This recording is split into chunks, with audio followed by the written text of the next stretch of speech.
अस्सलाम वालेकुम स्टूडेंट। आज हमारा बेसिक कॉन्सेप्ट का लेक्चर 2 है, जिसमें हमने पढ़ना है evidence of atom. First lecture में हमारे पास एक कॉन्सेप्ट आ गया था कि एटम जो है वो एक पार्टिकल है। क्या हमारे पास इसका कोई सबूत भी है? क्या एविडेंस है हमारे पास कि एटम जो है वो वाकई एग्जिस्ट करता है या नहीं करता? क्या इसे हम नेक्ड आई से देख सकते हैं या नहीं देख सकते? तो ऐसा तो पॉसिबल ही नहीं है, क्योंकि हमने डिफाइन किया था कि एटम जो है वो एक स्मॉलेस्ट पार्टिकल है। ठीक है, तो मैंने यहाँ पे लिखा हुआ है ऑर्डिनरी माइक्रोस्कोप पॉइंट्स बनाकर आप लोगों की आसानी के लिए। ऑर्डिनरी माइक्रोस्कोप में हम क्या बताते हैं कि not possible to see an atom with naked eye and or through ordinary microscope. ठीक है, ये वही बात है कि हम ऑर्डिनरी माइक्रोस्कोप से एटम को नहीं देख सकते, क्योंकि वो एक स्मॉलेस्ट पार्टिकल है। तो अब इसके लिए हमें क्या करना होगा? इसके लिए हमें कोई माइक्रोस्कोप इस्तेमाल करना पड़ेगी। ठीक है, क्योंकि अब हमने माइक्रोस्कोप इस्तेमाल करनी है, तो हमें कौन सी माइक्रोस्कोप इस्तेमाल करनी होगी? Light microscope. ठीक है, हम लाइट माइक्रोस्कोप को इस्तेमाल करेंगे। लाइट माइक्रोस्कोप जो होती है वो यूज़ करती है, it uses visible light a clear and accurate image of an object that is smaller than the wavelength of visible light can not be obtained.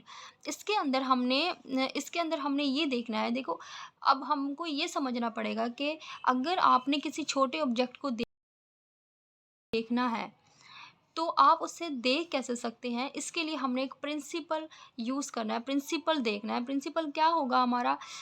इसके एग्जाम्पल कुछ यूँ है हमारे पास।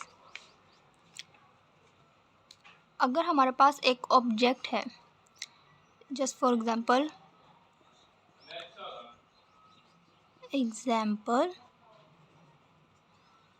हमारे पास एक ऑब्जेक्ट है। इस ऑब्जेक्ट को देखने के लिए अगर हम ऐसी वेव फेंकते हैं इसके ऊपर जो इस ऑब्जेक्ट के मुकाबले में बड़ी है, तो क्या अब हम इस ऑब्जेक्ट को देख सकते हैं? तो इस पॉइंट पर हम इस ऑब्जेक्ट को नहीं देख सकते। क्यों नहीं देख सकते? क्योंकि ये शुआएं जो हैं, ये वेव या ये रेडिएशंस जो हैं, ये इसके ऊपर और नीचे से गुजर जाती हैं। ये इसके ऊपर नीचे से गुजर जाएंगी। ठीक है, अब हमने क्या करना है? इस ऑब्जेक्ट को देखने के लिए फिर हमें क्या करना होगा कि ऐसी वेव फेंकनी होगी जिसकी वेवलेंथ जो है वो इस ऑब्जेक्ट के मुकाबले में छोटी हो। ठीक है, तो क्या करेंगे? अब ये वेव है इसकी, जिसकी वेवलेंथ इस ऑब्जेक्ट के मुकाबले में छोटी है। तो क्या अब हम इस ऑब्जेक्ट को देख सकते हैं? यस, अब हम डेफिनेटली इस ऑब्जेक्ट को देख सकते हैं। अब क्योंकि बेटा इसमें विजिबल लाइट इस्तेमाल होती है, विजिबल लाइट माइक्रोस्कोप में विजिबल लाइट इस्तेमाल हो रही होती है, तो हम क्या करते हैं? इसकी वेवलेंथ देखनी होगी अब हमें कि वो कितनी है। तो ये डिफरेंट बुक में डिफरेंट लिखी गई है। अब हम ले लेते हैं जस्ट फॉर एग्जांपल इसकी वेवलेंथ। हमारे पास इसकी वेवलेंथ है 350 टू 750 नैनोमीटर। और एटम का जो डायमीटर होता है हमारे पास, ये हमारे पास एक एटम है, लेकिन एटम का डायमीटर हमारे पास कितना है? 0.2 नैनोमीटर। ठीक है, 0.2 नैनोमीटर होता है। तो एटम का जो डायमीटर है वो 0.2 नैनोमीटर है। तो और क्योंकि विजिबल लाइट हमारे पास ये जो है ना, ये विजिबल लाइट है। मैं लिख देती हूँ विजिबल लाइट। विजिबल लाइट की जो स्मॉलनेस है वो कितनी है? 350 है। तो क्या अब हम इस एटम को देख सकते हैं लाइट माइक्रोस्कोप की मदद से? इस एटम को लाइट माइक्रोस्कोप की मदद से नहीं देख सकते। ठीक है, हम इस ऑब्जेक्ट को लाइट माइक्रोस्कोप से मदद से नहीं देख सकते। इसकी रीज़न क्या होगी? क्योंकि विजिबल लाइट की जो वेवलेंथ है, वेवलेंथ 350, वो एटम के मुकाबले में बहुत बड़ी है, तो इसीलिए हम इसे लाइट माइक्रोस्कोप की मदद से नहीं देख सकते। तो फिर हमारे पास एक ही ऑप्शन होता है, और वो ऑप्शन क्या होगा? वो ऑप्शन ये है कि हम इसे फिर कैसे देख सकते हैं? तो हम यूज़ करेंगे यहाँ पे इलेक्ट्रॉन माइक्रोस्कोप को। ठीक है, और जब हम इलेक्ट्रॉन माइक्रोस्कोप को इस्तेमाल करते हैं, तो इस इलेक्ट्रॉन माइक्रोस्कोप के ज़रिए से हम साइज़ ऑफ एटम का जो साइज़ है उसको भी ऑब्ज़र्व कर सकते हैं। और इट यूजेस इलेक्ट्रॉन बीम। ये क्या इस्तेमाल करती है? ये इलेक्ट्रॉन बीम को इस्तेमाल करती है, इलेक्ट्रॉन की धारी, इलेक्ट्रॉन की शुआएँ भी इसे हम बोलते हैं। इलेक्ट्रॉन बीम क्या होती है? इलेक्ट्रॉन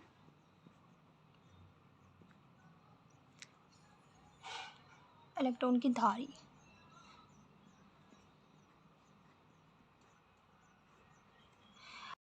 अच्छा बेटा, मैंने एक लाइन लिखी हुई थी कि a clear and accurate image of an object that is smaller than the wavelength of visible light can not be obtained.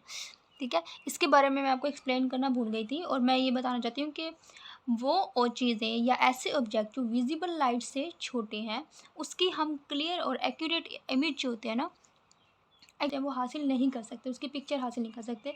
तो इसका मतलब क्या होगा कि एटम क्योंकि विजिबल लाइट से छोटा है, तो एटम की क्लियर और एक्यूरेट पिक्चर हासिल करना हमारे लिए यहाँ पे मुश्किल हो जाता है। ठीक है, यहाँ पे इस पूरे पॉइंट का ये तर्जुमा होगा, ये रीज़न है। फिर उसके बाद हम इलेक्ट्रॉन माइक्रोस्कोप की तरफ चलते हैं, और इसमें एक लाइन लिखी हुई है कि a piece of graphite has been magnified about 15 million time in electron microscope. ठीक है, इसको मैं आपको को सही तरीके से एक्सप्लेन करती हूँ। इस लाइन का ये मतलब होगा कि अगर हम हमारे पास एक ग्रेफाइट का एक पीस है, ये हमारे पास एक ग्रेफाइट का पीस है,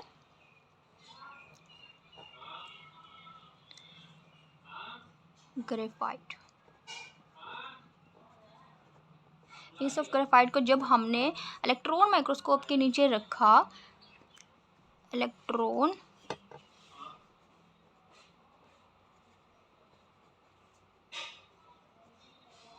के नीचे रखा और इसको जूम, अगर हम इसको जूम करते हैं तो ये कितने मिलियन तक जूम करेंगे? 15 मिलियन टाइम। 15 मिलियन टाइम को हम क्या बोलते हैं? गुना भी बोल सकते हैं। ठीक है, अच्छा अब यहाँ पे ये है कि 1 मिलियन हमारे पास कितना होता है? 1 मिलियन क्योंकि हमारे पास 10 लाख के इक्वल होता है। 1 मिलियन हमारे पास 10 लाख के इक्वल होता है। ठीक है, तो 15 मिलियन का क्या मतलब होगा? इस 15 मिलियन का ये मीनिंग होगा कि यहाँ पे हमारे पास 150 लाख टाइम यानी गुना हमने इसको मैग्नीफाइड किया। ठीक है, जब हमने इसको मैग्नीफाइड किया तो यानी कि इसका मतलब 150 लाख का मतलब 150, तो इतने गुना जूम किया तो ये हमें नज़र आएगा। ठीक है, तो हमें जब हम इतने गुना जूम करेंगे ना तो ये हमें नज़र आएगा। Next point, the bright band in the figure are layer of carbon atom. ये हमने बनाई हुई एक picture, electron microscopic photograph of graphite. तो यहाँ पे हमारे पास क्या होता है, इस पॉइंट पर, ये जो पॉइंट है ना, यहाँ पे हमारे पास ब्राइट बैंड शो होते हैं। ये जो लाइन लिखी है ना, ब्राइट बैंड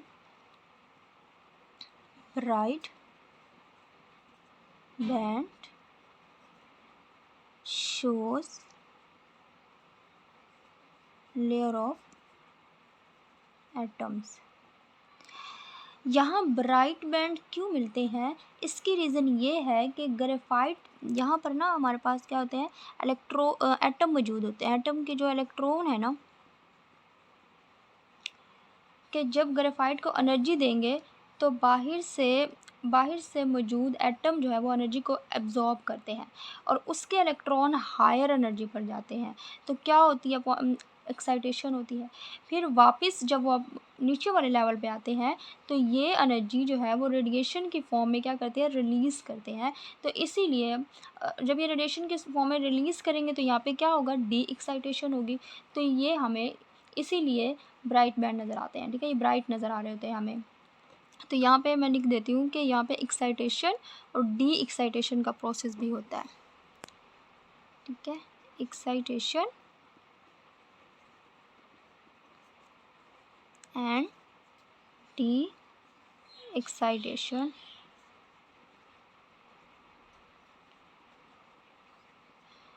का अमल हो रहा होता है यहाँ पे। ठीक है, नेक्स्ट हमारे पास है एक्सरे एनालिसिस। एक्सरे वर्क क्या होगा? एक्सरे की जो वेवलेंथ है ना वो बहुत छोटी होती है एटम के मुकाबले में। तो मैं ये लिख देती हूँ कि वेवलेंथ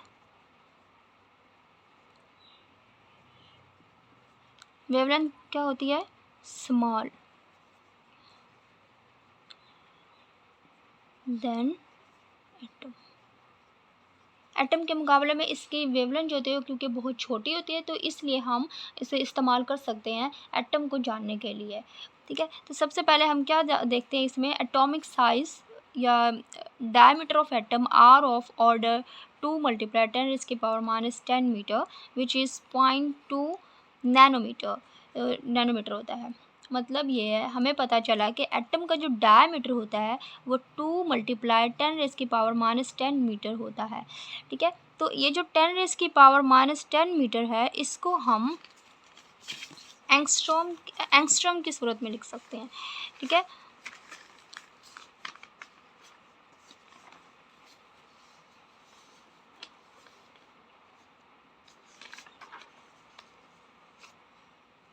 मैं आपको बता देती हूँ, 2 मल्टीप्लाई 10⁻⁻10 मीटर, ये जो -10 मीटर है ना, इसको हम 2 एंगस्ट्रॉम लिख सकते हैं।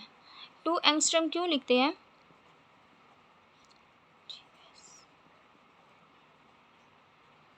TRUM। फिर एंगस्ट्रॉम जो होता है, एंगस्ट्रॉम लिख सकते हैं। अच्छा जी, एक्चुअली एंगस्ट्रॉम जो होता है ना वो इसके इक्वल होता है, 10⁻⁻, ये जो एंगस्ट्रॉम है ये इसके इक्वल होता है, 10⁻⁻10 मीटर के इक्वल होता है, इसलिए हम यहाँ पे ये लिख सकते हैं। अब हमने क्या करना है, अब हम इसको लिख सकते हैं 2 मल्टीप्लाई 10⁻⁻1 मल्टीप्लाई 10⁻⁻9 मीटर। तो इसको अलग करेंगे हम। ठीक है, ये जो 10⁻⁻9 है हमारे पास, ये होता है ना 10⁻⁻9, ये होता है नैनोमीटर। आपने सिर्फ 10⁻⁻9 को जम करना है, मीटर को नहीं जम करना। ठीक है, ये याद रखना है। तो हम यहाँ पे क्या लिखेंगे, 0.2 नैनोमीटर। ठीक है, तो हम इसको जम करेंगे यहाँ पे। अब हम कह सकते हैं कि एटम का जो डायमीटर होता है वो कितना है, 0.2 नैनोमीटर एटम का डायमीटर प्रूव हो गया है। जब इसको फर्दर स्टडी किया तो पता चला कि एटम के मासेस यानी एक्चुअली एटॉमिक मासेस जो हैं एक्चुअली किस रेंज में होते हैं। हमने इसकी क्या देखनी होती है, रेंज। हमने ये मालूम करना होता है कि एटम के जो एटॉमिक मासेस है वो एक्चुअली किस रेंज में पाए जाते हैं। तो इससे आपको एटम की स्मॉलनेस का अंदाज़ा हो जाएगा इसकी रेंज मालूम होने से। जो एटम के साइज़ जो हमें मिले हैं वो हैं, एटम के जो साइज़ होते हैं वो कितने हैं, 10⁻⁻27 टू 10⁻⁻25 किलोग्राम होते हैं। ठीक है, ये हम MCQs के लिए इस्तेमाल कर सकते हैं, MCQs के लिए तैयार कर सकते हैं। किलोग्राम को हम ग्राम भी लिख सकते हैं, किलोग्राम को हम ग्राम में भी लिख सकते हैं। तो जब ग्राम में लिखेंगे तो 10⁻⁻24 यानी यहाँ पे हम किलोग्राम, ये इक्वल होता है 10⁻⁻3 जो होता है ना, 3 को माइनस करेंगे तो -24 बनता है। ठीक है, और 2 10⁻22 ग्राम, क्योंकि किलोग्राम जो है वो 10⁻3 के इक्वल होता है, इसीलिए हम यहाँ पे किलोग्राम इसके इक्वल होता है तो यहाँ पे हम ग्राम लिखते हैं, और इसको भी यहाँ पे भी ग्राम लिखेंगे। इन पावर को जम करने के लिए हम यूनिट इस्तेमाल करते हैं। इन पावर्स को ना, ये जो पावर्स मैंने लिखी हैं, इनको जम करने के लिए हम यूनिट इस्तेमाल करते हैं। और यूनिट हम इस्तेमाल करते हैं तो हमारे पास एटॉमिक मास यूनिट है, एटॉमिक मास यूनिट AMU। इसका मतलब क्या होगा, AMU is equal to 1.66 multiply 10⁻⁻27 kilogram. तो ये जो है इसका मतलब 1, ये हमारे पास है 1 AMU। ठीक है, 1 AMU is equal to 1.66 multiply 10⁻⁻24 kilogram. तो इसका मतलब क्या होगा, इसका मतलब है कि 1.66, ये जो 1.66 मल्टीप्लाई 10⁻⁻27 जो है ना, ये पावर है, ये सारी की सारी इस ये जो पावर है ना हमारे पास, ये सारी की सारी इस AMU यानी एटॉमिक मास यूनिट में जम हो जाती है, हो जाएगी, ठीक है। फिर हमारे पास है कि अगर जो हमारे पास लास्ट ये मैंने लिखा हुआ है यहाँ पे कि masses of atom range from 10⁻⁻27 to 10⁻⁻25 kilogram. They are express in atomic mass unit AMU। और AMU जो है वो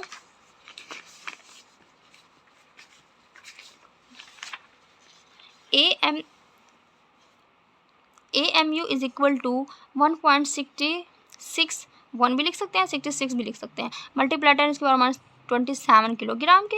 और ये जो है ना 1.66 मल्टीप्लाई 10⁻⁻24 ग्राम के हम किलोग्राम को ग्राम में लिख सकते हैं, ठीक है। क्योंकि ये क्या होता है 10⁻³ के इक्वल होता है, किलोग्राम जो होता है। फिर 1.66 मल्टीप्लाई 10⁻⁻24 ग्राम जो है वो इक्वल किसके होता है 1.661 मल्टीप्लाई 10⁻⁻21 मिलीग्राम के इक्वल होता है। अब हम ये कहते हैं कि इसके बाद कि अगर आप एक फुल स्टॉप लगाते हैं, ये जो फुल स्टॉप लास्ट में हमारे पास जो कॉन्सेप्ट दिया हुआ है कि अगर आप फुल स्टॉप लगाते हैं तो इसमें 2 मिलियंस एटम होते हैं। इस फुल स्टॉप के अंदर कितने मिलियंस एटम होते हैं 2 मिलियंस एटम। इसका मतलब है कि 20 लाख, इसका मतलब क्या होगा 20 लाख है। इससे आपको इसके स्मॉलनेस का अंदाज़ा हो जाएगा, एटम की स्मॉलनेस का अंदाज़ा हो जाता है आपको। और इसी तरह हमारे पास हाइड्रोजन है, हाइड्रोजन का एटॉमिक मास कितना होता है, हाइड्रोजन का जो एटॉमिक मास होता है 1.008 AMU लिया जाता है। एक एटम का मास है ये, हाइड्रोजन के एक एटम का मास होगा, ठीक है। आज के लिए हमारा इतना ही था। मैं उम्मीद करती हूँ कि आप लोगों को समझ आ गया होगा। ओके, अल्लाह हाफिज़।